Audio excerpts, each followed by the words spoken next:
Nagsaanipuwersa sila Samantha at Gabo para mahuli lang itong si Mr. Chan, ngunit hindi naman inasahan ni Gabo sa kanyang pagligtas din kay Salvador maging matunog ang kanyang pangalan. Ang ibang pinagdudahan itong si Salvador na may kagagawa umano sa pagtangka sa kanyang buhay kundi itong si Ricardo. At samantalang nakapukaw naman sa isip ni Samantha itong si Gabo, nagtataka talaga itong si Samantha kung bakit laging nandoon si Gabo sa tuwing sila ay may misyon.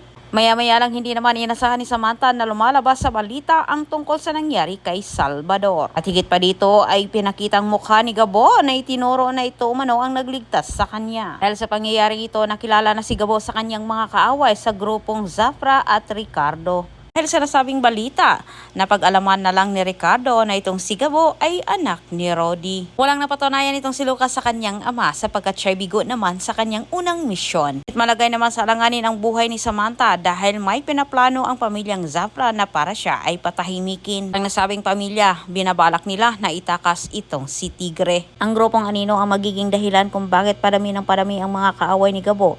Sa puntong ito, pinapahanap na ngayon ni Mariano sa kanyang tauhan si Gabo. Umano ang mga ginto. Papahiya naman itong si Ricardo sa pagdating naman ni Samantha sa kanilang mansyon sapagkat may napatunayan na si Samantha. Siya ay isang maayos na leader. Nakita sa kapatid ni Samantha itong si Gabo sa media. Sabi niya kay Ricardo, kay Sam, sa kanyang ina na itong si Gabo umano ay anak ni Rody na biktima umano sa nangyari sa ginitoang lupa. Walang binanggit naman itong si Samantha sa kanyang pamilya patungkol sa laging pagkasalubong nila ni Gabo sa misyon. Agad pinapahanap naman ni Ricardo itong si Gabo sa Inleya.